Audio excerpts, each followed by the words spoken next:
मैं आज भी आपके चैनल पर जिम्मेदारी के साथ कहता हूं, आप जांच करें। अगर सीमा स्पाई है, जासूस है, आतंकी है, तो आप एक बार के बजाय उसे 2 बार फांसी पे लटकाइए। रस्सा मैं खींचूंगा और देश में राष्ट्रद्रोह को नहीं होने दूंगा। निक्की हत्याकांड जिस समय चल रहा है, निक्की हत्याकांड पर आपने ऐसा बोला है कि दहेज का मुकदमा उस पर नहीं चला। 7 साल के अंदर दहेज का 7 साल के अंदर का कानून, अब 9 साल से अधिक शादी हो गई, 9 साल से 10 साल हो गए लगभग, तब स्कॉर्पियो दी, बुलेट दी, वो अब आउटडेटेड हो गई। 10 साल में डीजल की गाड़ी खत्म हो जाती है, एनसीआर दिल्ली में चलती नहीं, वो बेकार हो गई। कितना बच्चे हो गए, बड़ा हो गया परिवार। आज तक CAWCL में कंप्लेंट नहीं, दहेज की नहीं, डिमांड नहीं, पंचायत नहीं, कोई दहेज की कहीं कोई शिकायत नहीं हुई। सीधे सीधे आ गई। कब आ गई? जब रील्स बनने लगी। कब आ गई? जब परिवार को बुरा लगने लगा। कब आ गया? जब हर कोई रील पे, हर कोई सोशल मीडिया पे, इंस्टाग्राम, जब देखो तब सीमा हैदर एक नाम चलता है। सचिन भी के फादर मदर आए वहाँ ऑफिस में, हमारे मानसरोवर गार्डन पे आए, बताया तो कि ऐसे ऐसे मामला है और ये स्पाई है, आतंकी, जासूस, ऐसे ऐसे करने का। मैं कर लूँगा केस, लेकिन मैं एक बार पहले उससे मिलूँगा। मैं जानना चाहता था कि मैं भी कहीं धोखे में तो नहीं रह जाऊँ। स्पाई होते भी हैं, जासूस होते भी हैं। हमने कहा नहीं, ये प्यार में आई है, प्यार में आई। पहली बार आई थी काठमांडू तक, वैलिड पासपोर्ट, वैलिड वीजा के लिए आई थी। और सीमा ने कहा कैसे पालोगे? कहीं मैं बाद में रोटी खाऊंगा, पहले तुम्हारे बच्चों को खिलाऊंगा। लेकिन अगर प्यार में आई है, अगर इज्जत से आई है, अगर सम्मान से आई, तो उसे स्वीकार कर लिए। कह रहे क्या कहते हैं, मैं निर्भया में आपका विरोध कर रहा था। मैंने कहा ओके।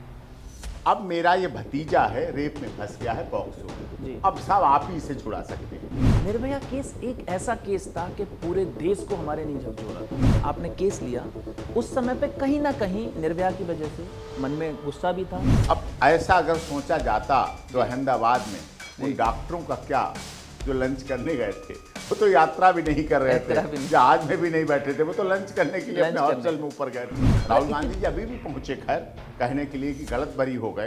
तो मैंने कहा साहब, अब गलत तो आप भी बरी हो जाते हो, तो आप मतलब राहुल गांधी को कभी आपने ऐसा बोला है कि आप गलत बरी हो जाते हो? मैंने बोला, मिले थे कार्यक्रम, लिव इन और ये सब चालू हो गया। अब है क्या लिव इन? बिन फेरे हम तेरे, जब तक तुम मेरे तब तक हम तेरे, जब तुम नहीं मेरे तो हम भी नहीं तेरे, बिन फेरे हम तेरे, जिए जाओ जियो जाओ। नमस्कार, मैं दीपक शर्मा। आज दी डेमोक्रेसी में हमारे साथ मौजूद हैं देश के चर्चित नहीं, या यूं कहो बहुचर्चित एडवोकेट डॉक्टर AP सिंह साहब।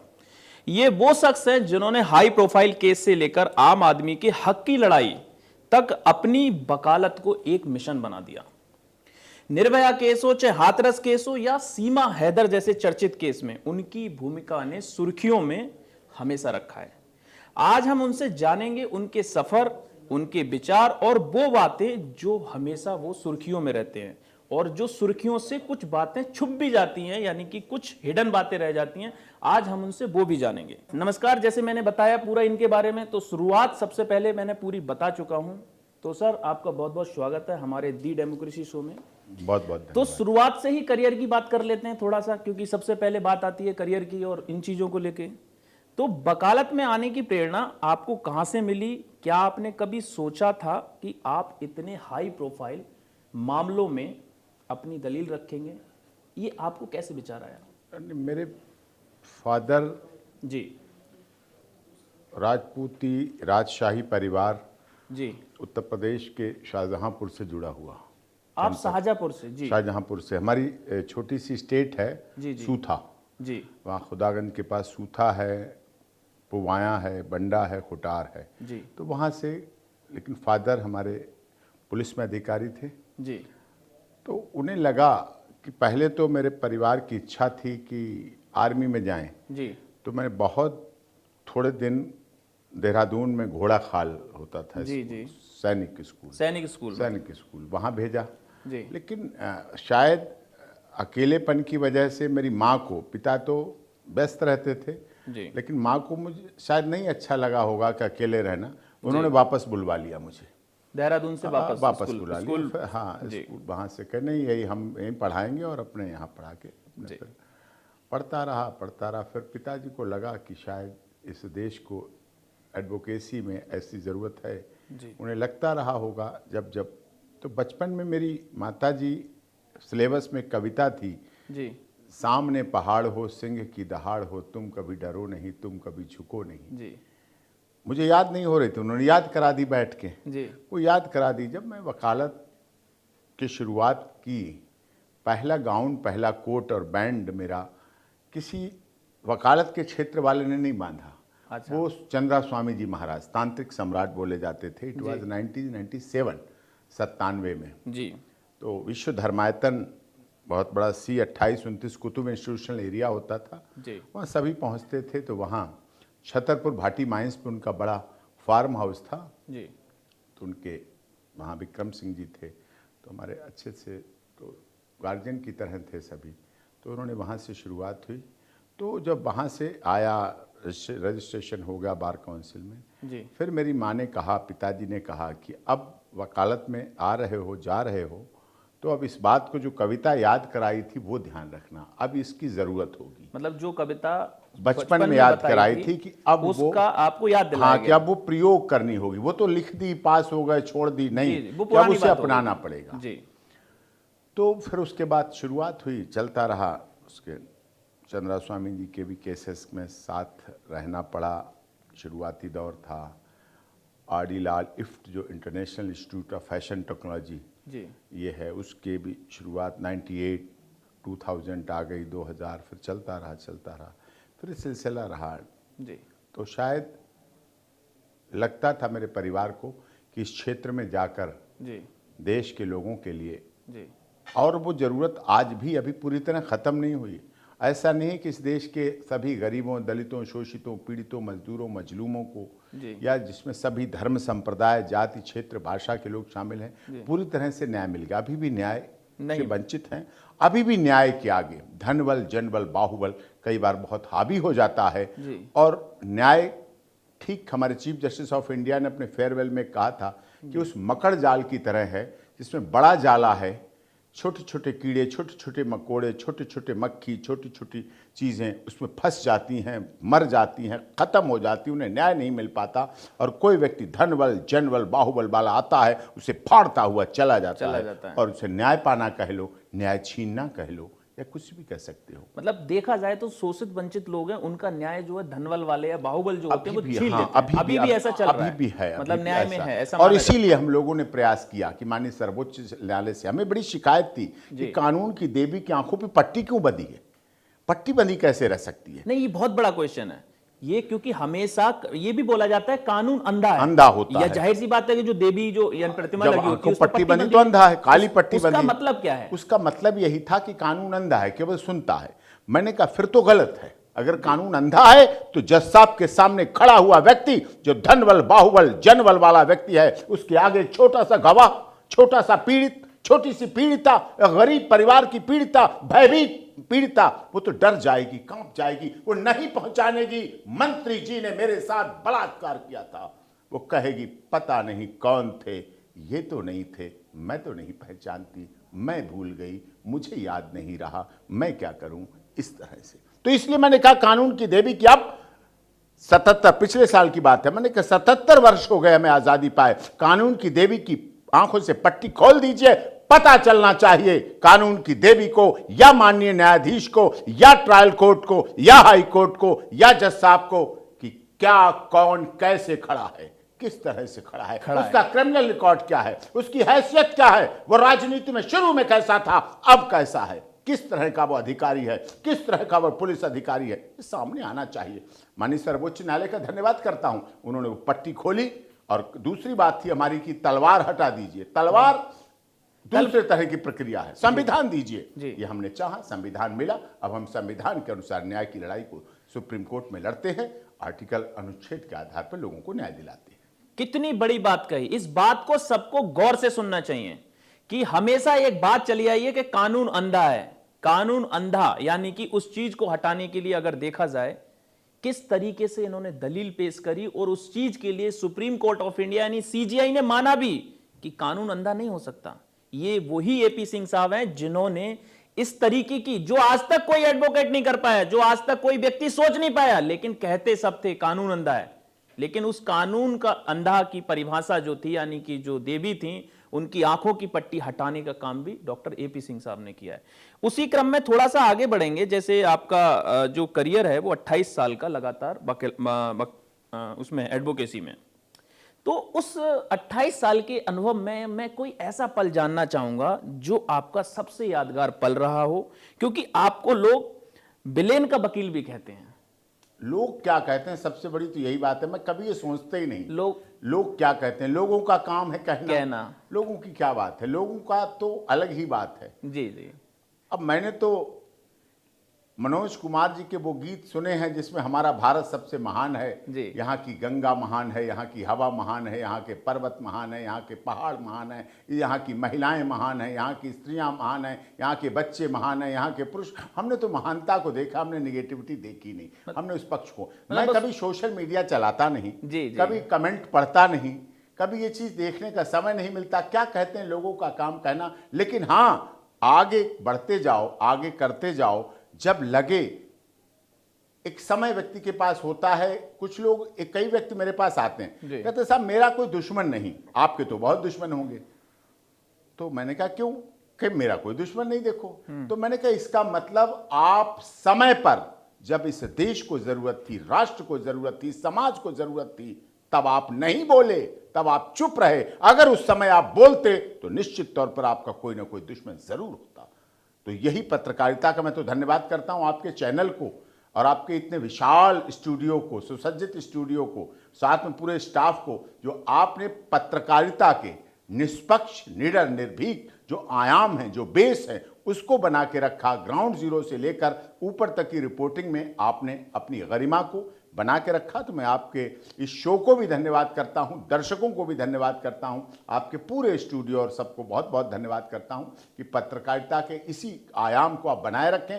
आज देश को ऐसी ज़रूरत है, क्योंकि पहले क्या होता था, समाचार रात में छपते थे, सुबह बिकते थे। लेकिन माफ़ कीजिए, कई लोग ऐसे हैं आज देश में जो रात को समाचार बिक जाता है, सुबह केवल बटता रहता है। ये नहीं होना चाहिए। लेकिन आपने इस पर खरे उतरे कि पत्रकारिता सच दिखाने की है, तो आपका चैनल ये भी सच दिखाएगा, सच दिखा रहा था और सच दिखाता रहेगा। बहुत बहुत आपने ऐसी बात कही, हमारे लिए दिल से शुक्रगुजार हैं कि आपने इस चीज़ के लिए देखा, समझा। बहुत अच्छी लगा हमें, क्योंकि हमारे लिए गर्व महसूस कर रहे हैं कि हमारी जितनी कमाई थी, जितनी मेहनत है, जितने इतने दिनों की हमारे सब स्टाफ की मेहनत है, आज वो सब एक हमें मतलब ऐसा लग रहा है कि सब एक ही बार में फल मिल गया हो। लेकिन आज हम इंटरव्यू कर रहे हैं डॉक्टर AP सिंह साहब का, जो अपने बयानों के लिए जाने जाते हैं। किसी चीज़ का उनको डर नहीं है, भय नहीं है, क्योंकि वो किसी चीज़ में इन्वॉल्व नहीं है, कोई उनकी आशाएं नहीं है। ये लोग भी कहते हैं पीछे से, लेकिन मैंने फिर कहा क्योंकि वो सोशल मीडिया से दूर रहते हैं। अब सोशल मीडिया में जिस तरीके से चर्चा चलता है कि उनको विलेन का भी वकील कहा जाता है, अब वो जब पढ़ते ही नहीं है तो उनको क्या फर्क पड़ रहा कौन क्या कहता है, लोगों का काम कहना। उन्होंने इस चीज का सटीक जवाब दिया। तो उसी क्रम में थोड़ा सा आगे और लोगों की एक बात बताऊं। जी जी जी। जैसे कई लोग मेरे पास आते हैं जी, क्या कहते हैं, मैं निर्भया में आपका विरोध कर रहा था जी। मैंने कहा ओके, अब मेरा ये भतीजा है, रेप में फंस गया है, पॉक्सो में जी। अब सब आप ही इसे छुड़ा सकते हैं। मैंने कहा उस समय क्या, कहीं उस समय मैं हवा में बह गया जी। उस समय फोटो दिखा रहा, मैं कैंडल मार्च कर रहा था, मैं ये मार्च कर रहा था, मैं वो विरोध कर रहा था, मैं जंतर मंतर पर जा रहा था, मैं रायसीना मार्ग पर जा रहा था। देखो मैं बहुत अग्रणी था। लेकिन अब मुझे पता चला आप सही कहते थे कि पॉक्सो केस का दुरुपयोग होगा, झूठे केस लगे। कुछ लोग जैसे ब्रजभूषण सिंह का केस आया, बाहुबली सांसद थे, हम लड़ रहे थे जुलाई 2023, जनवरी 2023 से जुलाई तक बहुत लंबी लड़ाई लड़ी। तो हरियाणा के कुछ लोग जिन्हें हमने किसान आंदोलन में, जो किसान बिल थे, उनमें स्टे दिलाया था, जब वो गर्मी सर्दी बरसात में सड़कों पे पड़े पड़े अपने पेड़ों को उगा रहे थे सड़कों पे जी। सब कुछ सीजन, वहां सैकड़ों लोग मरे, आत्महत्याएं हुई, और उन्हें स्टे दिलाया, उनकी जीत कराई, किसानों की जीत कराई, हरियाणा, पंजाब और सबके सभी बॉर्डर। लेकिन जब ब्रजभूषण का केस आया जी, जब खिलाड़ियों को उनका समर्थन था और हमारा ब्रजभूषण के लिए था, तब वो कहने लगे सिंह साहब आप तो उनको बचा रहे हैं। ऐसा क्यों है? ये उनका भाव। अच्छा, भाव। मैंने कहा कोई बात नहीं, मैंने तो आपको भी बचाया था जी। तो इसका मतलब मैं क्या करूं?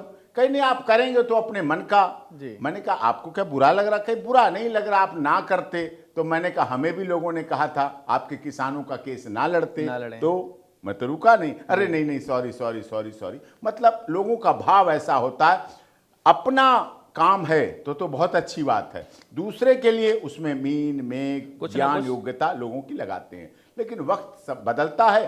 कभी उन्हें जरूरत पड़ती है, कभी आदमी नाव पे होता है, कभी नाव आदमी पे होती है। ये तो जीवन है, चलता रहता है। जैसे आपने निर्भया केस का जिक्र किया, निर्भया केस एक ऐसा केस था कि पूरे देश को हमारे नहीं झकझोरा था, पूरे विश्व में एक मतलब एक अलग ही क्रांति हो गई थी, अलग तरीके से लोगों के अंदर एक गुस्सा था निर्भया केस को लेके। उस दौरान पे आपने यानी कि जिसका केस लड़ा, यानी कि उसको अभी तक देखा जाता है कि फांसी में भी उसको भी देरी हुई थी, आपने केस लिया। उस समय पे कहीं ना कहीं निर्भया की वजह से मन में गुस्सा भी था, तो मन में जो गुस्सा होता है वो एडवोकेट के प्रति भी आएगा। तो कभी क्या लोगों ने, ट्रोलरों ने या किसी लोगों ने आपको इस तरीके का कोई रास्ते में देख के कोई कुछ करा हो या कोई ऐसी धमकी नहीं भरी नहीं, कुछ ऐसा हुआ? ऐसा नहीं, ऐसा पुलिस रहती है, प्रोटेक्शन देती है, और जी हानि लाभ जीवन मरण, जी। यश अपयश विधि हाथ। ये तो विधि के हाथ में है, हानि लाभ जीवन मरण यश अपयश विधि हाथ।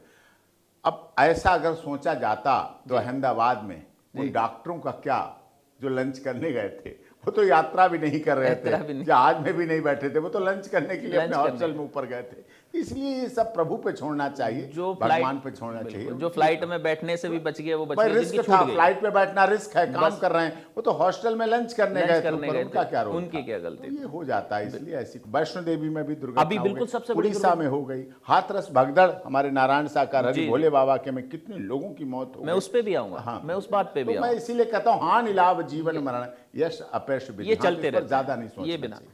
तो उसी जैसे निर्भया के केस में थोड़ा सा जो किसी को नहीं पता होगा, जैसे जो यानी कि अपराधी था, उस अपराधी से आप कभी जैसे मिलने जाते होंगे या बात करते होंगे, उसका बयान तो लेते होंगे, तो आपने कभी ये जानने की कोशिश करी कि तुमने ये क्यों किया ऐसा? आपने कुछ उससे बोला कि ऐसा क्यों कर दिया, किस आवेश में कर दिया तुमने ये सब? नहीं, एक्चुअली उसमें सबका कैटेगरिकल था, उसमें कन्विक्शन अगर कैटेगरिकल होता तो किसी को कोई शिकायत नहीं होती। जी। बुद्धिजीवियों को भी शिकायत है, कैटेगरिकल कन्विक्शन नहीं हुआ। मीडिया ट्रायल का सबसे बड़ा केस वो था। उदाहरण तो दुनिया के 10 बड़े केसों में, दुनिया के yes, उस समय तक 10 बड़े बिल्कुल, केसों में बिल्कुल। दूसरे नंबर पे हो गया था। बिल्कुल। तो समझिए, BBC, wall street journal, Singapore times, pressure, इतना प्रेशर दब क्रिएट कर देते थे जिसकी वजह से ऐसा हुआ। लेकिन उस केस की मेहनत से आज जब लोग निक्की के केस में कहते हैं तो दो पक्ष तैयार हो जाते हैं। निक्की की आत्महत्या या हत्या, दोनों पक्ष आपके सामने खड़े हैं। जब मनीषा की बात होती है तो दोनों पक्ष सामने खड़े हैं। जब रोहतक की बात होती है तो दोनों पक्ष सामने खड़े होते हैं। अब हमने ये ऐसा कर दिया कि मीडिया में एक पक्ष ही नहीं चला सकता। निर्भया में चलाया, निर्भया शुरुआत थी उस समय, एक तरफा चला था, लेकिन अब दोनों विचारधाराएं चलती। ये हमारी बड़ी जीत है। किसान आंदोलन में दोनों बातें चली, अच्छा बिल है, खराब बिल है। ब्रजभूषण में कुछ समर्थक थे तो कुछ विरोधी थे, तो दोनों बातें चल रही थी। कुछ संतों के, कुछ प्रेमानंद जी के में, कुछ प्रेमानंद जी के समर्थक हैं तो कुछ विरोधी हैं। दोनों पक्ष चल रहे हैं। यही लोकतंत्र है, यही हमारा संविधान है, यही नीति है, यही रीति है, यही पद्धति है। सबकी बात सुनना चाहिए। बिल्कुल सही बात कही। जिस तरीके से एक केस की दलील ने, जो हाई प्रोफाइल नहीं, बहुत बड़ा मीडिया ट्रायल केस था, जैसे बताया कि वर्ल्ड के नंबर टॉप 10 केसों में से दूसरे नंबर पर रहा, उस केस की रूपरेखा चेंज करने में एक बयान, एक मजबूत पक्ष की तरह रखा था, जिसका आज सब लोग यानी कि मीडिया भी मानता है कि एक तरफा कभी कार्रवाई नहीं करनी चाहिए, दूसरे पक्ष को भी सुनना चाहिए। ये इस केस से निकल के आया था। यानी कि क्या होता है, भाव में नहीं बहना चाहिए कि एक तरफा ही खबर चल गई। अरे जिस पीड़ित ने, यानी कि जो अपराधी है, उसका भी पक्ष जानो कि अपराध किया किस उसमें गया है। इस केस से बहुत सारी चीजें, जैसे अभी निक्की का ही जिक्र कर दिया, तो निक्की के केस में हम बाद में आएंगे। अब हम निर्भया केस से निकलने के बाद हम बात करते हैं हापुड़ या हाथरस जैसे मामले। आपने पीड़ितों को, आरोपियों का बचाव किया, ऐसा केस लेने वालों का दृष्टिकोण कहता है। क्योंकि हाथरस कांड जो था, जैसे आपने भोले बाबा का भी जिक्र किया था, हाथरस रेप प्रकरण हुआ। हाँ, उस समय भी हुआ। उस समय भी सरकार को लोग कहे इस्तीफा दो, इस्तीफा दो। जी। वो भी राहुल जी जहां पहुंच जाएं, हाँ। प्रियंका जी वहां पहुंच जाएं, मेरे लिए तो बहुत कठिन हो जाता है काम, जी। और कई मामलों में आसान हो जाता है। जी। एक पक्ष दूसरा आ जाता है कि हाँ, राहुल जी पहुंचते हैं। राहुल जी तो एपी सिंह को फॉलो करते रहते हैं। एपी सिंह क्या किया तो राहुल जी पहुंचो, प्रियंका जी पहुंचो, तुरंत रहते। वो वहां पहुंचे, कोई बात नहीं, अच्छी बात है। उस समय भी कहा हाथरस में जाति पद आरोप लगाया गया कि राजपूत दरिंदे, ऐसा करके कहा गया, चारों लड़के राजपूत। लेकिन वो हमने कहा सीबीआई जांच कराई। अब सीबीआई जांच हुई, अलीगढ़ में ट्रायल चला, फास्ट ट्रैक कोर्ट बनी, फास्ट ट्रैक कोर्ट ट्रायल हुआ और हमने पूरा किया और 3 को उसमें से 22 जज बरी किया गया और एक एक्यूज जो था उसका आपसी झगड़ा था, उसके नाम का, उसी के जो मृतका थी उसके भाई का नाम भी वही था और एक्यूज का भी नाम था। वो नाम ले रही थी अपने भाई का, इसने मारा, उन्होंने उसको एक्यूज बना के झगड़ा का दिखा के झगड़ा रहा और सब बरी हुए, 22 जज बरी हुए ट्रायल कोर्ट से। राहुल गांधी जी अभी भी पहुंचे खैर कहने के लिए कि गलत बरी हो गए, तो मैंने कहा साहब अब गलत तो आप भी बरी हो जाते हो फिर तो सुप्रीम कोर्ट से, तो आप मतलब राहुल गांधी को कभी आपने ऐसा बोला है कि आप गलत बरी हो जाते हो? मैंने बोला, मिले थे कार्यक्रम। तो जैसे अभी शुरुआत में जैसे आप जिक्र कर रहे थे तेजस्वी का, तो तेजस्वी कहाँ, मतलब तेजस्वी से मुलाकात हुई थी क्या? तेजस्वी नहीं, एक फंक्शन में थे तेजस्वी यादव जी, बहुत अच्छे हैं। मैंने उनके पिता पर किताब भी लिखी थी, लालू प्रसाद यादव, अब प्राइम मिनिस्टर मेकर। अच्छा, लालू प्रसाद यादव का जब जलवा था तब लिखा, तो लिखी थी किताब, उन्होंने खुद मोचन की थी, राइज एंड फॉल। फिर दूसरी किताब मैंने लिखी राइज एंड फॉल, किस तरह से लालू यादव ऊपर उठे, किस तरह से चारा घोटाला में बहुत नीचे तक आ गए। रांची में मिलता था, जब रांची में जो बिरसा मुंडा जेल है तो वहाँ हमारे और कन्विक्ट थे, 1-2 फांसी वाले मुलजिम थे, तो उनको हमने बचाया था सुप्रीम कोर्ट से झारखंड के। तो मैं जाता था तो लालू यादव का तो इतना तो था ही, खे रांची बिरसा मुंडा तो मिलते थे, बहुत अच्छी तरह मिलते थे, बात करते थे, तो उनके पास भी टाइम था और हमारे पास भी वहाँ टाइम होता था। मोबाइल फ़ोन बाहर होता था, लालू यादव अंदर होते थे, AP सिंह भी मिलते थे बैठ के। तो कहा कहीं नहीं, अभी उन्होंने कहा भी 3 दिन पहले कि आप बिहार आ जाइए, आजकल वोट बन रहे हैं, आपका ही वोट बनवा देते हैं और बिहार से चुनाव आपको लड़ाते हैं और फिर आपको राजनीति में आगे बहुत बढ़िया पहुंचा देंगे आपको। अरे मैंने कहा कोई बात नहीं, मैंने वहाँ मुझे कोई जानता है क्या बिहार में?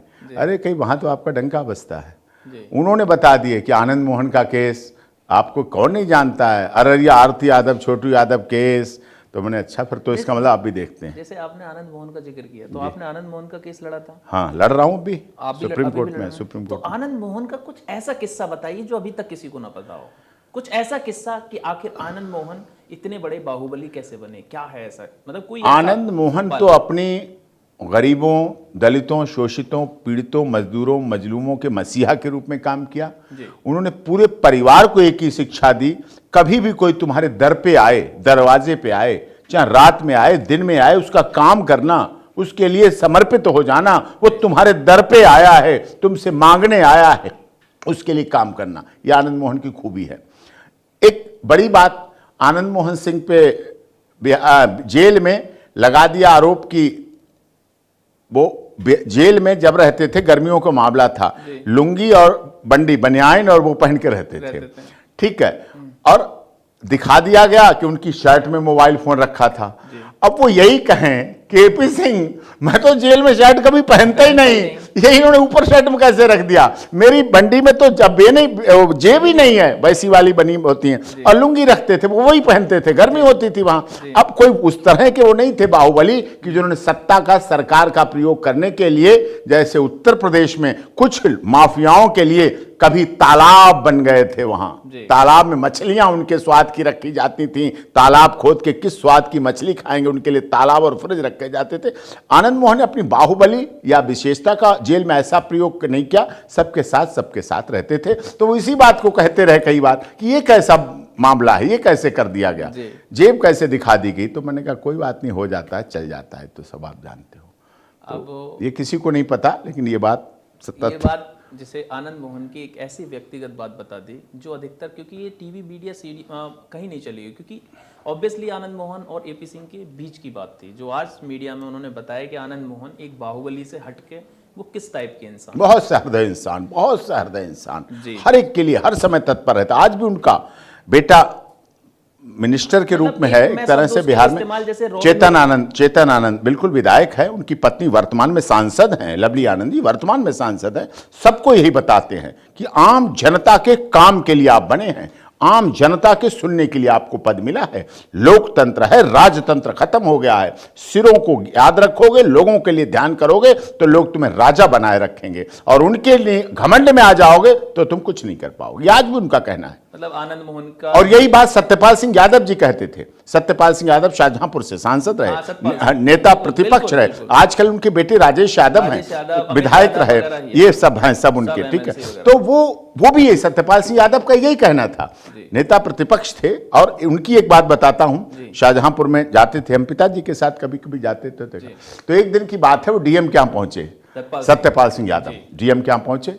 पहले चिक पड़ी रहती थी, वो बांस वाली खसखस की, उसमें पानी डाल दिया जाता था गर्मियों में, तो हटाई, लोगों ने हटाई और पहुंचे। डीएम कुछ कर रहे थे, डीएम साहब कुछ कर रहे थे, लिख रहे थे, उठे नहीं। सत्यपाल सिंह खड़े हो गए जाके, और डीएम नहीं उठा। सत्यपाल सिंह क्या, it is not defamation of only Satyapal Singh Yadav, it is a defamation of member of legislative assembly Uttar Pradesh. MLA थे उस समय, नेता प्रतिपक्ष में। दबदबा देखिए, प्रभाव देखिए तेरी की। अब वो डीएम घबरा गया कि ये तो कौन सा एमएलए आ गया, क्योंकि वो ही वाज एलएलएम, एडवोकेट के साथ Satyapal Singh Yadav master of law भी थे। मैंने उनसे प्रेरणा लेके एलएलएम किया, और मुझे बहुत मानते थे, प्यार करते थे।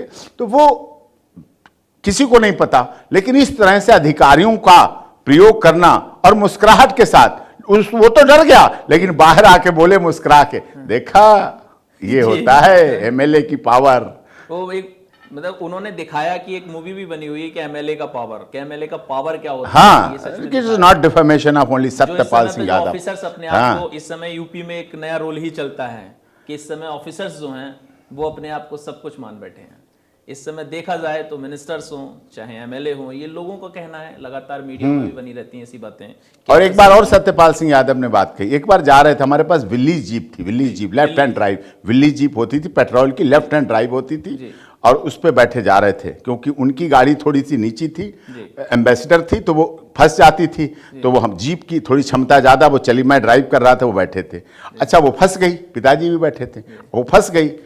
अब उन्होंने कहा कोई निकालने ना आए, उधर उधर काम कर रहे खेतों पे, कहीं अभी रुको निकालेंगे। डंडा उठाया, कहीं तुम नहीं आ रहे निकालने।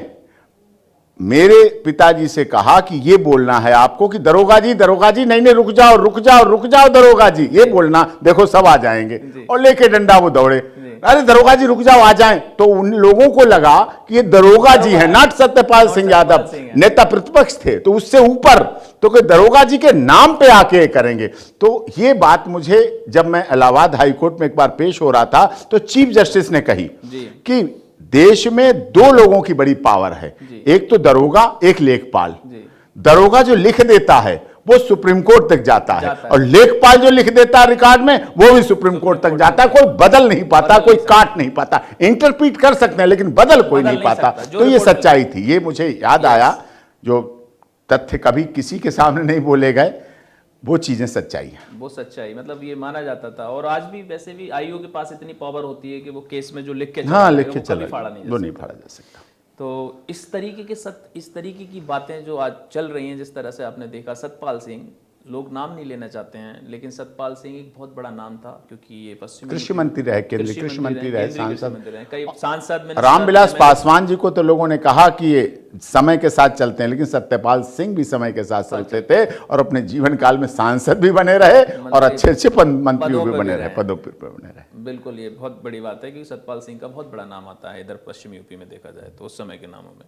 तो आगे बढ़ते हैं इसी क्रम में, जैसे कि सीमा हैदर केस की सब लोगों को, सबसे ज़्यादा लोगों को क्यूरियोसिटी रहती है इस समय, क्योंकि मीडिया ट्रायल में सबसे ज़्यादा, आज के समय सबसे सोशल मीडिया सबसे ज़्यादा चलन चल रहा है। हर कोई रील पे, हर कोई सोशल मीडिया पे, इंस्टाग्राम, जब देखो तब सीमा हैदर एक नाम चलता रहता है। और वो सीमा हैदर, मैं आज वो जानना चाहता हूँ, उस कड़ी को शुरुआत से जानना चाहता हूँ कि सीमा हैदर इंडिया में आती है, शुरुआत होती है, और एक नोएडा, यानी कि हम जहाँ बैठे हैं, गौतम बुद्ध नगर का जो तहसील है जेवर, उसमें रबुपुरा गांव है, उस गांव की रहने वाली है लड़का जो सचिन। आपको जब ये मीडिया ट्रायल हुआ तब आपको पता चला, या किसी ने आपको कनेक्ट किया? मैं शुरुआत से थोड़ा ये, हाँ, इसमें ये मुझे तो नहीं पता था। मैं उस दिन भी, जब ये लोग बराबर संपर्क में थे, 2 बार मेरे ऑफिस में आए थे। ये किसान है, मास्टर स्वराज सिंह, भारतीय किसान यूनियन मास्टर स्वराज सिंह, और भारतीय किसान यूनियन भानु प्रताप सिंह, ये किसानों के, मेरे किसानों के उस समय से, जब किसान बिल वापस कराए थे, तब से मेरे मुरीद थे। मतलब क्लाइंट तो बहुत पहले से थे, सम्मान तो बहुत पहले से, मुरीद हो गए थे कि आपने हमें जीत दिला दी, तो बस ये आपके लिए हो गया। तो इन्हें बहुत बड़ा विश्वास था, और ये क्षेत्र इनका लगता था। तो ये लोग एक बार पहुंचे, तो मैं बॉम्बे हाई कोर्ट गया हुआ था, तो वापस आ गए, बताया। फिर बाद में आए, और इनके फादर भी आए, सचिन भी के फादर मदर आए, वहाँ ऑफिस में हमारे मानसरोवर गार्डन पे आए, बताया। तो क्या ऐसे ऐसे मामला है और ये स्पाई है, आतंकी जासूस, ऐसे ऐसे करके आ ये गई किसने है। बताया आपके ये उन्होंने किया, ऐसे आरोप मीडिया में सचिन चल के परिवार ने सचिन पर ऐसे आरोप लग रहे हैं, पुलिस तो उसे आतंकी बनाए बैठी है। शुरुआत हाँ। जैसे वो सचिन की फैमिली कनेक्ट आपको कौन लेके कोई आया? किसान, जो किसान लेके हाँ आए। किसान लोग, ये किसी को बात हाँ, नहीं ये पता किसी है। को हर कोई पता नहीं। curiosity हाँ है। हाँ, जी, क्यूरियोसिटी है, लेकिन कैसे पहुंचे, जी। क्योंकि वो कोई हार्डकोर क्रिमिनल नहीं, हैबिचुअल क्रिमिनल नहीं, सबको कोई लगता है जेल कि नहीं हम रहे। मीडिया को देख के ही हाँ, मतलब कोई केस लेते क्योंकि हैं। कारण क्या था कि जेल वकील की मशहूरियत तो जेल में होती है, क्योंकि जेल में लोगों के पास कोई और टाइम ही नहीं, सिर्फ वकील के बारे में बात करना, कोर्ट के बारे में बात करना, केस के बारे में बात करना। तो वहां हमारी मशहूरियत होती है, और ये कोई जेल तो ऐसे रहे नहीं थे हार्डकोर। तो लेकिन ये लोग लेके आए, तो उसके बाद जो पता चला तो मैंने बताया, मैंने कहा ऐसे ऐसे, मैंने कहा मैं कर लूंगा केस, लेकिन मैं एक बार पहले उससे मिलूंगा। मैं जानना चाहता था कि मैं भी कहीं धोखे में तो नहीं रह जाऊं, स्पाई होते भी हैं, जासूस होते भी हैं। आपने कहीं ना कहीं एक अपना नैतिक भारतीय की नैतिक, हाँ, वो मैंने कहा मैं बात करता हूँ। फिर मैं आया, फिर वहाँ उससे मिला, टूटा फूटा घर था, अब तो अच्छा बन गया है, अब और अच्छा बन जाएगा।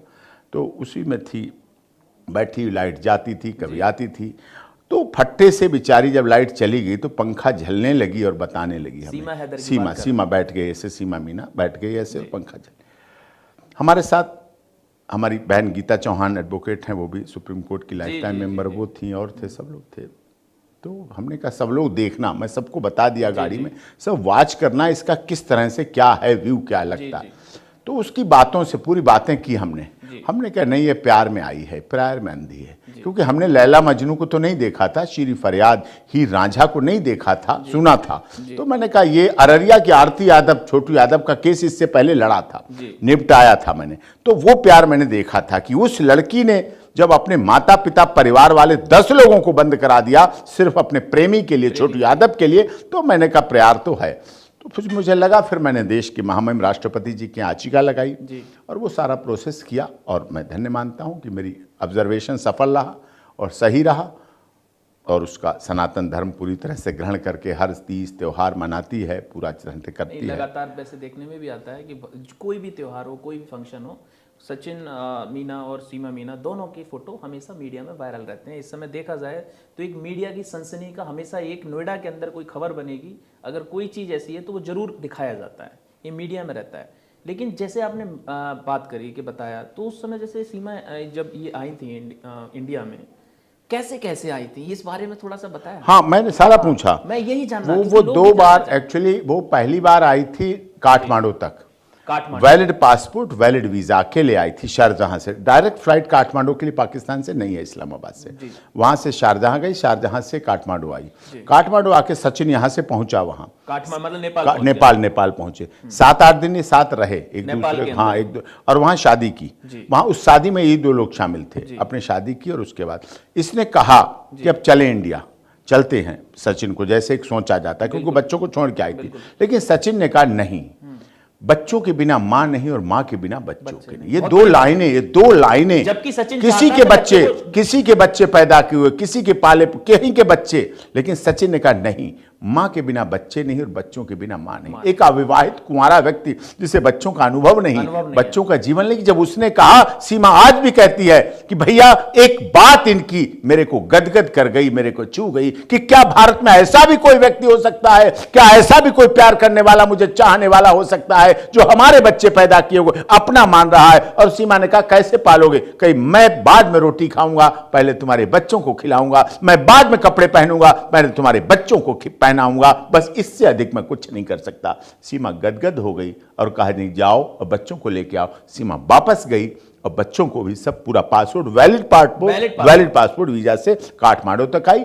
काठमांडू और भारत का रिश्ता रोटी और बेटी का है, बिल्कुल, वहां तो कुछ गलत है नहीं, रोटी सीता माता वहां की और भारत के प्रभु श्री राम, तो हमारा तो रोटी बेटी का नाता है नेपाल का, और इस बात को हम मानते हैं। नेपाल के लोगों को हम आज भी पूरी तरह से मामा की दृष्टि से देखते हैं और मानते हैं। तो फिर वहां से वो आ गई।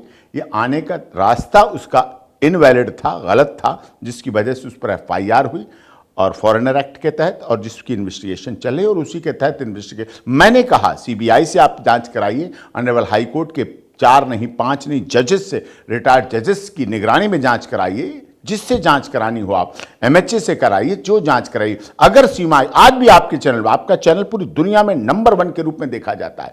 आप पूरी दुनिया को एक इस तरह से देते हैं जो मीडिया का काम होता है खबर को, और मैं गर्व करता हूं कि ऐसी निष्पक्ष पत्रकारिता जीवन में होनी चाहिए। मैं आज भी आपके चैनल पर जिम्मेदारी के साथ कहता हूं, आप जांच करें। अगर सीमा स्पाई है, जासूस है, आतंकी है, तो आप एक बार के बजाय उसे 2 बार फांसी पे लटकाइए। रस्सा मैं खींचूंगा और देश में राष्ट्रद्रोह को नहीं होने दूंगा। लेकिन अगर प्यार में आई है, अगर इज्जत से आई है, अगर सम्मान से आई, तो उसे स्वीकार कर लिए। बुद्धम शरणम गच्छामि, आए हुए व्यक्ति को आप स्वीकार कीजिए, शरण दीजिए, शरण में ले लीजिए उसे और अपना बना लीजिए। और देश के लोगों का भी धन्यवाद करता हूं। इस देश के सभी धर्म, जाति, क्षेत्र, भाषा, संप्रदाय के लोगों ने पूरी तरह से सीमा को प्यार दिया, सीमा के बच्चों को प्यार दिया, सम्मान दिया। रुपए की भी कमी नहीं छोड़ी, तोहफों की भी नहीं कमी छोड़ी, सम्मान की भी कमी नहीं छोड़ी, और आज भी लगातार उसके साथ लगे हुए।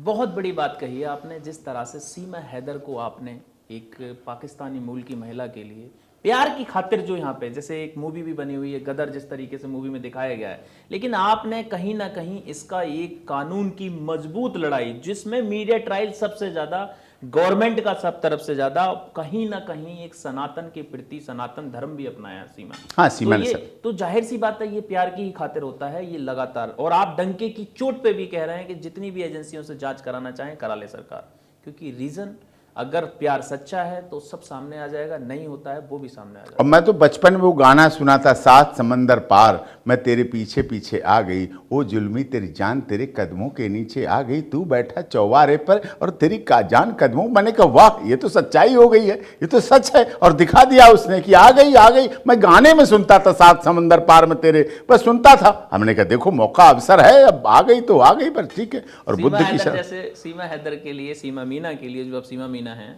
उनके लिए AP सिंह से जैसे जो भाई भी बन चुके हैं, इतने मजबूत और इतने स्ट्रांग व्यक्ति का साथ मिल जाए तो ये हर लोगों के लिए कहाँ नसीब होता है। देखा जाए तो एक भारत के अंदर मानवता आज भी जिंदा है।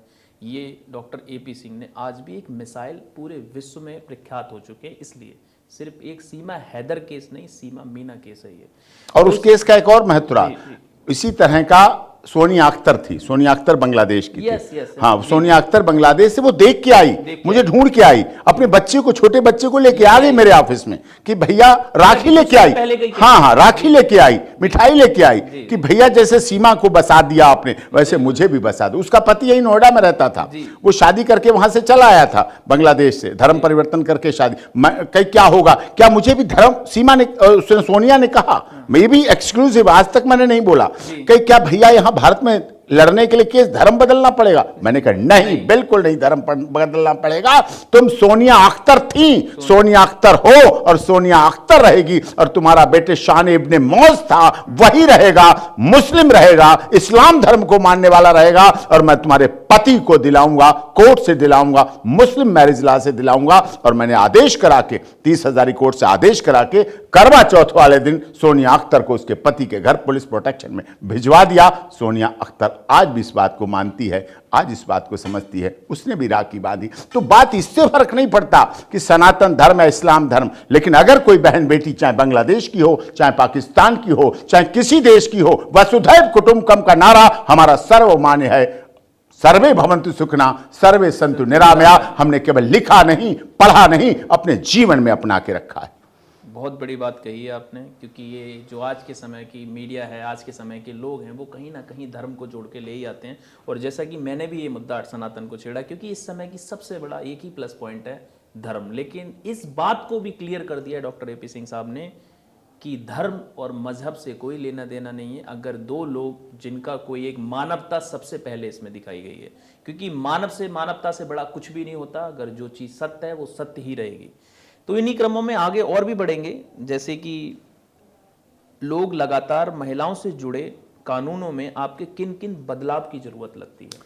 देखिए, सबसे बड़ी बात तो हमारे यहाँ आज लोग कहते हैं कि आज महिला सशक्त हो गई। नहीं, गलत, धोखा है। महिला उस समय सशक्त थी जब राजा दशरथ युद्ध कर रहे थे। जी। और उनके साथ रथ पर केकई बैठी थी। युद्ध भूमि में, रणभूमि में युद्ध कर रही थी। महिला उस समय सशक्त थी जब झांसी की रानी लक्ष्मीबाई ने कहा, अपने बच्चे को पीठ पे बांध के अंग्रेजों से कहा, मैं अपनी झांसी नहीं दूंगी। उस समय सशक्त थी। सशक्त थी उस समय जब रजिया सुल्ताना थी। सशक्त थी उस समय जब पद्मावत और हाड़ा रानी, जब खिलजी पहुंचा, मैं पद्मावती के सौंदर्य को टच करूंगा। पद्मावत ने कहा, पद्मावती इतनी हल्के में नहीं है, वो छत्राणी है, वो राजस्थान की राजपुतानी है। जब खिलजी दौड़ा चला आ रहा था, उसके सौंदर्य से मोहित होकर जब दरवाजा तोड़कर पहुंचा, उस समय तक पद्मावत अपनी सैकड़ों रानियों के साथ अग्नि स्नान कर चुकी थी। इस बात का चित्तौड़गढ़ गवाह है। तो ऐसी उस समय सशक्त थी। उस समय सशक्त थी जब राजा हाड़ा रानी की नई नई शादी हुई थी। उनके पति युद्ध कर रहे थे। उनके सेवादारों ने बताया कि राजा साहब पीछे देख रहे हैं, महल की तरफ तुम्हें देख रहे हैं, तुम खड़ी हो अटारी पर, इसलिए युद्ध नहीं कर पा रहे हैं, लगता है हम युद्ध हार जाएंगे। हाड़ा रानी ने कहा, नौकर को बुलाया, खड़ा हो, यहां तलवार ला, थाल ला और यहां खड़ा हो, और मैं अपनी सिर काटूंगी और इस थाल में लेके राजा के रथ के सामने रख देना और कहना, हाड़ा रानी ने सिर्फ एक ही बात कही है कि राजा साहब मेरे प्यार की निशानी हो तुम, युद्ध जीत कर लौटो। ये हाड़ा रानी की अंतिम इच्छा है। नौकर की कहां हिम्मत थी रुकने की। उसने काटा, सिर गिराया और नौकर ने अपने थाल में लिया और भागता चला गया कि हाड़ा रानी की अंतिम इच्छा थी कि राजा साहब तुम युद्ध जीत कर लौटो।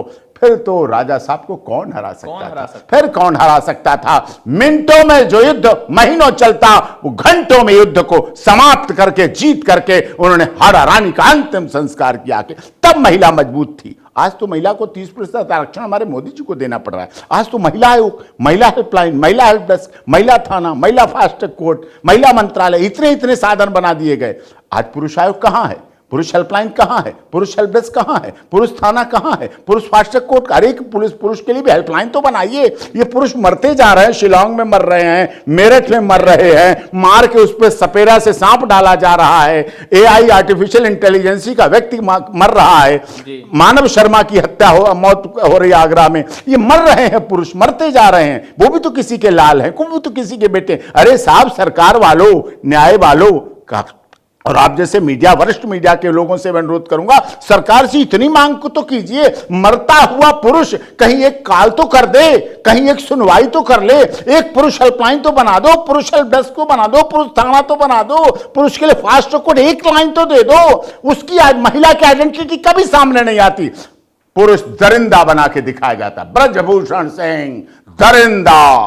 और जब हम उसको पटियाला हाउस कोर्ट से, गोमती मनुचा जी की फास्ट कोर्ट से क्लीन चिट दिला देते हैं, केस खत्म हो जाता है, बंद हो जाता है, तब वो इतनी खबर पहुंचती है, ब्रजभूषण सिंह सांसद का केस क्लोजर रिपोर्ट लग गई। उससे पहले वो फेंट में होता था, ब्रेकिंग होती थी, लगातार जंतर मंतर पर उनके विरोध में। ये भेदभाव क्यों? अगर हमारे डॉक्टर भीमराव अंबेडकर बाबा साहब का संविधान कहता है समानता होनी चाहिए, एकरूपता होनी चाहिए, महिला पुरुष समान है, रंग रूप समान है, जाति भेद नहीं होना चाहिए, तो फिर ये भेद क्यों? क्यों पुरुष यहां मर रहा है? क्यों पुरुष मारा जा रहा है? क्यों पुरुष की हत्याएं हो रही हैं? वो भी तो किसी का लाल है, वो भी तो किसी का बेटा है, वो भी तो ऐसी राखी बांध के रखता है। उसकी बहन भी तो इंतजार करती है रक्षाबंधन पर। क्या मानव शर्मा की बहन नहीं इंतजार करेगी? क्या कंप्यूटर इंजीनियर की हत्या हुई, क्या जो मेरठ में मारा गया उसकी बहन हर साल नहीं रोएगी? क्या शिलांग में जो ले जाके इंदौर से मारा गया उसकी बहन हर साल रक्षाबंधन और भैया दूज को थाल सजाकर नहीं बैठेगी? ये सच्चाई है, इसे मानना चाहिए। इस बात के लिए किसी ने नहीं उठाया जो हर किसी के अंदर एक दुख बना हुआ है। इतने सारे राइट महिलाओं के लिए दे दिए गए हैं। ये मैं नहीं कहता, महिलाओं के प्रति कोई भी चीज टिप्पणी नहीं करता। ये बात सिर्फ AP सिंह साहब ने उठा दी कि पुरुषों के लिए भी कोई ना कोई एक हेल्पलाइन होनी चाहिए, पुरुषों के लिए भी कोई आयोग होना चाहिए। इस तरीके की घटनाएं अभी पुरुषों के साथ हुई हैं कि उनको इस तरीके से रूप में दिखा दिया जाता है कि वो तो कोई भी घटना करे उसको इस तरीके से फ्रेम कर दिया जाता है। अरे उसका पक्ष तो जान लो। कोई भी दहेज प्रताड़ित की घटना हो, कोई भी किसी तरीके की घटना हो, आज भी देखे जाते हैं कहीं ना कहीं केस में सच्चाई पूरी पुलिस को पता होती है, उसके बावजूद भी महिला का पक्ष मजबूत रहता है, पुरुष का पक्ष मजबूत नहीं रहता है। लेकिन ये वो डॉक्टर AP सिंह साहब हैं जिन्होंने पुरुष के लिए आवाज उठाने की बात करी है ये कहीं ना कहीं सबसे ज्यादा जरूरी है और ये सब देखना जरूरी है कि पुरुष आयोग पुरुष के लिए, पुरुषों के हित की रक्षा के लिए बात करने का जो जिम्मा, बात करने की जो बात है वो सिर्फ एपी सिंह ने कही, अभी तक कोई उठाने में सक्षम नहीं हो पाया। 80% जी पुरुष युवक बेटे जी जेलों में सड़ रहे हैं, झूठे पॉक्सो केस, रेप केस। फिर न्याय मांगा जाता है, फिर वो न्याय कहां रह जाता है जब सेटलमेंट हो जाता है, जी जब मेडिएशन हो जाता है, जब कंप्रोमाइज हो जाता है, लाखों रुपए का जब लेन देन हो जाता है, तो फिर न्याय कहां रह गया? फिर वो कंप्रोमाइज हो जाता है। तो ये मिसयूज है, जो दुरुपयोग है, जिसकी वजह से जेलें भरी पड़ी हैं। जो आयोग और जो धाराएं जो इस तरीके की बना दी गई हैं, उनका बहुत मिसयूज हो रहा है। ये कोर्ट दुरुपयोग भी हो रहा मानता है, कहीं ना कहीं लोअर कोर्ट में ये चीजें देखी गई हैं कि इन धाराओं का बहुत बड़ा मिसयूज हो रहा है। लेकिन इन घटनाओं के चक्कर में कई सारे लोग आत्महत्या करके मर रहे हैं, परिवार उनके तबाह हो गए हैं। कई सारी महिलाएं, घर की सास हो, ननद हो, जेठ हो, जेठानी हो, बेमतलब में सबको घसीटा जाता है, जो कभी मिलने भी नहीं गए होंगे परिवार से, जो बारात में नहीं गए, जो लंदन में बैठे हैं। एक 90 साल की बुजुर्ग महिला पर आरोप लगा जी, मैं खड़ा हुआ उसके परिवार की तरफ से जी। कोर्ट में, कहीं नहीं इसका तो बहुत बड़ा रोल है। क्या रोल है? ये फोन पे बोलती थी लंदन से बैठकर कि इतना दहेज दे दे। मैंने कहा लंदन में दहेज मांग रही थी? लंदन से दहेज मांग रही थी, लंदन से दहेज मांग रही थी। 90 साल की बुजुर्ग लेडी, कोर्ट हंसने लगी। मैंने कहा इसे अपने अगले घंटे का नहीं पता है क्या होगा इसका यहां का दहेज वहां पहुंच भी पाएगा नहीं पहुंच पाएगा, लेकिन लंदन से दहेज मांग रही है और बस जेल भेजो, साहब बुलाओ इसे, लंदन से बुलाओ यहां। तो इस तरह के आरोप प्रत्यारोप झूठे पूरे षड्यंत्र के साथ लगते हैं और एक्सटोरेशन ऑफ मनी, ब्लैकमेलिंग शुरू होती है हमारे युवाओं की, उन परिवारों की। एक गलत महिला की वजह से जो ननद हैं, देवरानी हैं, जेठानी हैं, सास हैं, ताई सास हैं, चचिया सास हैं, खकिया सास हैं, ददिया सास हैं, सबको एक ही डंडे से हाँक दिया जाता। वो बेचारी पर्दे घूंघट में खड़ी रहती हैं कोर्ट में, वर्षों वर्ष धक्के खाती रहती हैं। उसके बाद उन्हें कहीं न्याय मिलता है, छोटी सी कह दिया जाओ, 18 साल बाद बरी कर दिया। 18 साल का समय आसान नहीं होता, बहुत बड़ा होता है। क्योंकि एक घटना अभी मैं आपको थोड़ा सा बताता हूँ, एक बरेली में एक ऐसी घटना थी कि उसमें क्या हुआ कि पक्ष चला और जो लड़का था, यानी कि उसके घर वाले जो थे, वो 225 दिन समथिंग जेल में रहा लड़का। एक जज चेंज होते हैं, नए जज कोई आते हैं, तेज तर्रार थे वो। जब फिर से ट्रायल में उनके सामने केस आता है, उन्होंने वो केस देखा, समझा, और समझने के बाद फिर से जब पड़ताल चालू करी, 2-3 डेटों में ही उस केस को समझ गए वो। उसके बाद उस लड़की पे उन्होंने डबल, यानी 225 का डबल किया कि तुम इतने दिन जेल में रहोगी, और डबल जुर्माना भी लगाया। क्या ऐसे कानून कोई अभी हुआ, अभी सुप्रीम कोर्ट में भी हुआ। एक आईपीएस अधिकारी का मामला सर्वोच्च न्यायालय में आया जी। उसने अपने पति को 112 दिन जी और ससुर को 92 दिन जेल में रखवाया जी, और कहा आईपीएस हूं, डोमेस्टिक वायलेशन हुआ। तो जज साहब ने कहा, जस्टिस ऑनरेबल जस्टिस सूर्यकांत साहब ने कहा कि आप आईपीएस हैं और आपके अपने जुरिडिक्शन में ही आप पे क्रूअल्टी हो गई, फिर आप जिले को कैसे संभालती होंगी, आप जिले को कैसे कंट्रोल करती होंगी? फिर तो पता नहीं कितनी क्रूअल्टी हो जब आप खुद पेश करें कि जी सर कहे। नो सर, गलत है आपका। तो कहे मैं अपोलॉजी मांगती हूं। कहे अपोलॉजी यहां नहीं मांगो, रिटन में दो, जाके सोशल मीडिया पे दो, हिंदी के अखबार में दो, इंग्लिश के अखबार में दो, न्यूज चैनल सब पर दो, तब मैं माफ करूंगा। आपने इतने दिन उस परिवार को जेल में रखवाया और झूठा हरेसमेंट किया। तो बदलाव आया है, परिवर्तन आया है, आ रहा है। परमानेंट एलिमनी मेंटेनेंस के केस, आज महिलाएं, हमारी मेहनत सफल हुई। आज महिलाएं पुरुषों को, पतियों को मेंटेनेंस दे रही हैं, खर्चा दे रही हैं अपनी सैलरी में से कि लो जी तुम लो, अपने को मेंटेन करो, जब नहीं कमा रहा तो लो जी दो। लो जी, मतलब ये है प्रावधान। है प्रावधान है, बिल्कुल प्रावधान है, चल रहा है। इसी प्रावधान के अंदर जैसे आपने एक अभी लेटेस्ट जिक्र है निक्की हत्याकांड जो समय चल रहा है, निक्की हत्याकांड पर आपने ऐसा बोला है कि दहेज का मुकदमा उस पर नहीं चलेगा जी।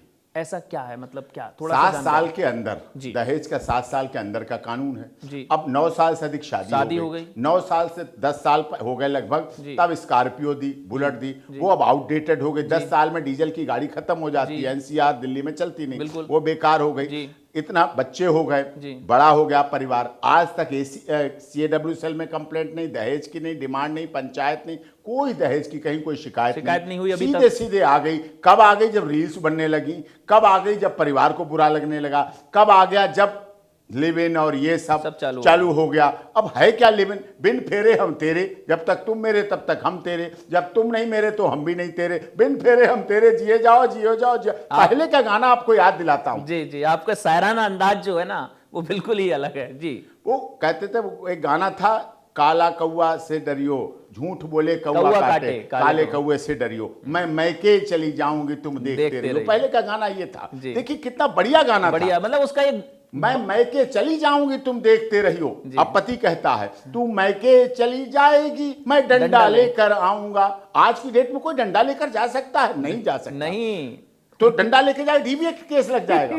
मैं मैके चली जाऊंगी तुम देखते रहियो। तो पति बोलता है तू मैके चली जाएगी मैं डंडा लेकर आऊंगा। फिर पत्नी कहती तू डंडा लेकर आएगा मैं पेड़ पर चढ़ जाऊंगी। तो कहता है पति पेड़ पर चढ़ जाएगी तो मैं आरी से कटवाऊंगा। तो पति कहता तू, पत्नी कहती तू आरी से कटवाएगा मैं कुएं में कूद जाऊंगी। पति कहता तो कुएं में कूद जाएगी तो रस्से से खिंचवाऊंगा। तो पति कहता कितना प्यार है, प्यार मैं छोड़ूंगा नहीं, मैं तेरे को छोड़ूंगा नहीं, मैं तेरे को डाइवोर्स नहीं दूंगा, मैं फैमिली कोर्ट में चल जाऊंगा, तेरे को तलाक तलाक तलाक नहीं दूंगा। कितना प्यार था। मैं तेरे को कुएं से भी निकलवा लूंगा, मैं तेरे को सब कुछ दीवाना हूं, तू मेरी वाइफ है, पत्नी है, शरीक हयात है। ठीक। तो वो कहता है कि इतने के बाद वो कुएं में भी गिर रही है। तो पति कहता है तू मैके चली जाएगी तो सौतन लेकर आऊंगा। जैसे पति कहता है सौतन की बात आती है। हाँ, कि तू मैके चली जाएगी तो सौतन लेकर आऊंगा, इतने में पत्नी शिहर जाती है, हिल जाती है। वो लिव इन की बात नहीं करती। तो वो कहती है तू सौतन लेकर आएगा मैं मैके नहीं जाऊंगी, तू सौतन लेकर आएगा मैं मैके नहीं जाऊंगी, मैं सातों वचन निभाऊंगी। ये थी हमारी फिल्म इंडस्ट्री, दिला देती याद। मैं सातों वचन निभाऊंगी और सातों वचन पर चलते हुए तेरे साथ एक सुखद वैवाहिक और दाम्पत्य जीवन को निभाऊंगी। आज उससे दूर हो गया, आज लिव इन में आ। और लिव इन की अगर हिंदी करवा दें, अगर लिव इन की हिंदी करवा दें तो लोग डर जाएंगे और डर जाते थे, इसलिए उसको इंग्लिश में ले आए। एक शब्द है रा, दो शब्द और हैं, मैं बोलूंगा नहीं, लेकिन उसमें इतनी बातें हैं कि उसके बाद क्या होता है क्या नहीं होता है ये सब समझने की बात है। आपने जिस तरीके से एक ऐसे गाने को सही तरीके से सही मंच पे, मैं कहूंगा सही लोगों के बीच जो पब्लिक तक जाएगा, एक गाने का मतलब भाव है इसके अंदर, जो इस समय माहौल चल रहा है उस भाव को समझने के लिए आपने दर्शाया एक एडवोकेट की हट के अपेक्षा से। आप जैसे थोड़ा सा और आगे बढ़ते हैं कि आप एक बहुत सीनियर एडवोकेट हैं, जो लोग आपको पूरा, मुझे लगता है इस समय भारत तो सभी जानते हैं। आपको लगता है कि किसी कानून को तुरंत बदलने की जरूरत है और कौन से कानून ऐसे हैं जो बदलने चाहिए? नहीं, अभी माननीय गृह मंत्री जी का धन्यवाद करूंगा, भारतीय जनता पार्टी की सरकार माननीय मोदी जी के नेतृत्व में भारत सरकार का भी धन्यवाद करूंगा। उन्होंने सब कानूनों को बहुत बदलने का प्रयास किया है और अपना प्रयास किया है, अच्छा प्रयास किया है, सच्चा प्रयास किया। एक और बिल लाए हैं अभी कि एमपी हो, एमएलए हो, मुख्यमंत्री हो, प्रधानमंत्री हो, कोई अगर 30 दिन से अधिक जेल में रह जाता है तो उसकी सीट जाएगी, कुर्सी जाएगी। ये सब चीज़ें परिवर्तन है, समय के साथ परिवर्तन हुआ, समय के साथ बदलाव हुआ और हम सब उसके साथी हैं, हम उसके सहयोगी हैं और ये होना चाहिए जीवन में। बहुत अच्छी बात कही है। तो जैसे एडवोकेट एक पेशा है, हर कोई एडवोकेट बनना चाहता है, तो मैं जानना चाहूँगा कि आने वाले जो बच्चे होते हैं, लॉ स्टूडेंट होते हैं या वकील होते हैं, उनके लिए आप कुछ मैसेज देना चाहेंगे? देखिए, मैंने एडवोकेट को पेशा मान के कभी नहीं लिया जी। मेरे पास आज भी जब बड़े बड़े वैल्यूम की फाइलें आती हैं, गट्ठर आते हैं, बड़े बड़े फाइलें आती हैं, खूब गट्ठर आते हैं, तो मेरे जूनियर कहते हैं, और मैं सौभाग्यशाली हूँ, हज़ारों जूनियर्स, उनमें कितने जजेस हैं, कितने सीजे हैं, कितने जुडिशियल मजिस्ट्रेट हैं, कितने सेशन जज बने, कितने पब्लिक प्रोसिक्यूटर बने हमारे जूनियर्स, कितने कॉर्पोरेट लॉ में गए, कितने पुलिस में गए, कितने राजनीति में गए, कितने प्रोफेशन में आए, कितने मीडिया में। तो वो सब ठीक है, चलता रहा। लेकिन मेरे जूनियर्स क्या कहते हैं, सर ये बहुत बल्कि फाइल है, हाई कोर्ट बहुत बल्कि। मैंने कहा नहीं, ये बल्कि नहीं है, ये ढेर नहीं है। इस फाइल को यहाँ तक आने में पता नहीं कितनी माओं की चूड़ियाँ बिक गई होंगी जी। हाई कोर्ट तक, ट्रायल कोर्ट तक पहुँचते पहुँचते पता नहीं कितनी लड़कियों की शादियाँ रुक गई होंगी। इन फाइलों को बड़ा करने के लिए, न्याय पाने के लिए, access to justice for all की न्याय की गरिमा को रखने के लिए पता नहीं कितने लोगों के बाग बिक गए होंगे, खेत बिक गए होंगे, खलिहान बिक गए होंगे, मोटरसाइकिल बिक गई होगी, वो पैदल चल रहे होंगे केवल इसलिए कि उनका केस लड़ा जाए। उन्होंने चाहे वकीलों को दी, चाहे कोर्ट में जाके किस तरह से खर्च किए, तब वो कागज बनते हैं, तब वो कागज तैयार होते हैं। कागज का गट्ठर नहीं है ये लोगों की आत्मा है। न्याय फाइलों में नहीं रहना चाहिए, न्याय केवल अदालत की चार दीवारी के अंदर नहीं रहना चाहिए, न्याय दिखना चाहिए, आम जनमानस में न्याय दिखना चाहिए। ये मेरी भावना रही है कि जनहित, in the interest of justice जो कहा जाता है, नेचुरल जस्टिस, वो लोगों के दिलों में धड़कना चाहिए। इसीलिए मैं कहता हूं fast track court, fast trial होना चाहिए, जस्टिस डिले, जस्टिस डिनाइल, लेकिन इतना भी जल्दी ना कर दो कि जस्टिस हरीड, जस्टिस वरीड, जल्दबाजी में भी दिया गया न्याय न्याय नहीं रहता है, और मीडिया ट्रायल के द्वारा भी दिलाया गया न्याय पूरी तरह से न्याय नहीं रहता है। बहुत अच्छी बात कही है। जिस तरीके से हर एक शब्द का, हर एक क्वेश्चन का, हर एक चीज़ों का इतनी तत्परता से जवाब दिया डॉक्टर एपी सिंह साहब ने। आज हम लोगों के बीच एपी सिंह साहब ने जिस तरीके से एक पॉडकास्ट के जरिए, जैसे इस शो का नाम है द डेमोक्रेसी, उसमें पूरी बातों, कानून, राइट, हर मुद्दे को द डेमोक्रेसी की बात, संत रामपाल बरवाला का केस था। किस तरह, आपका तो शो का नाम है द डेमोक्रेसी, लोक तंत्र, इसका लोक का तंत्र, जनतंत्र, जो हमारे जनतंत्र राष्ट्रगान में आता है, जनगण मन अधिनायक जय, we the people of India. Sant Rampal दास बरवाला का केस था, 950 लोगों पर देशद्रोह का केस लगा दिया। उनमें 14 लोग नेपाल के थे, नेपाली नागरिक पर भी देशद्रोह लगा दिया गया। सोचो, 12 बच्चे नाबालिग थे, उन पर भी देशद्रोह लगा दिया। लेकिन ये प्रूव करने में हमें महीनों लग गए, और तब कहीं जाके उन्हें छुड़ा पाया, तब कहीं जाके बचा पाया। हनीप्रीत, सरेंडर कराने के लिए हमें इतनी दिक्कतें आई, अगर हम उन्हें वहां सरेंडर ना करा पाते तो उसका भी एनकाउंटर हो जाता, और डेरा सच्चा सौदा की जो मानवता, भाईचारे की, भलाई के हजारों काम हैं, इतने फैलाए, संत गुरमीत राम रहीम जी, सब छुपे के छुपे रह जाते। और इस बात का मुझे एहसास था राजस्थान में जो आनंद पाल वाला प्रकरण था, अगर मैं मीडिया के सामने उसे सरेंडर कर देता तो उसका झूठा एनकाउंटर नहीं होता। बेशक उस झूठे एनकाउंटर की वजह से वहां के पुलिस वालों का ट्रायल चल रहा है, 302 का केस लगा, सब कुछ लगा, झूठा एनकाउंटर प्रूव हुआ, लेकिन वो जिंदा तो नहीं बचा। ये चीज विकास दुबे जिस तरह से आया था, कोरोना था, कोरोना मुझे था, मैं सफर कर रहा था कोरोना काल में, खुद पीड़ित था, मैं उसे सरेंडर नहीं करा पाया। मेरी भावना थी कि सरेंडर करा दूं दिल्ली में, या मीडिया के सामने ट्रायल सरेंडर करा दूं। यदि सरेंडर हो जाता तो उसकी गाड़ी पलटी या पलटाई या पलट के खींची, या गाड़ी में निशान नहीं डाले जाते, या मीडिया को बैरियर लगा के नहीं रोका जाता। मीडिया देखती, जिंदा होता, ट्रायल होता। 8 पुलिस वालों की हत्या हुई, वो गलत था, दुखद था, बहुत असहनीय था, उनके भी परिवार, उनके माता पिता, लेकिन किसी को लोकतंत्र में, कानून में इस तरह से दिखा के पलट के, वो भी अलोकतांत्रिक है, वो भी असंवैधानिक है, वो भी गैर कानूनी है, वो भी नहीं होना चाहिए। ये बहुत बड़ी बात कही है, क्योंकि जिस तरीके से कानून, जस्टिस, जो हमारे 2 पार्ट जिन चीज़ों में है कि लॉ एंड जस्टिस, हमेशा कानून सबके लिए एक बराबर है। इसका मतलब ये नहीं है हर किसी का परिवार है, हर किसी की, सबके प्रति संवेदनाएं होती हैं। आज के शो में जिस तरह से आपने बहुत बहुत अच्छे जवाब दिए हैं, बहुत जो लोग देखेंगे, जो लोगों को जानना था, क्यूरियोसिटी थी, उन सब सवालों पर आपने जवाब दिया। और हमारे शो में आने के लिए आपका बहुत बहुत धन्यवाद। जिस तरीके से आपने जवाब दिया है, हमेशा हम इन चीज़ों के लिए दिखाएंगे, आगे भी बढ़ेंगे। जैसे मैंने बताया, डॉक्टर एपी सिंह साहब जैसे लोग जो हैं, वही हमें सिखाते हैं सच और न्याय की लड़ाई हमेशा रहनी चाहिए। तो मिलते हैं हम अगले नेक्स्ट एपिसोड में, तब तक के लिए नमस्कार। बहुत बहुत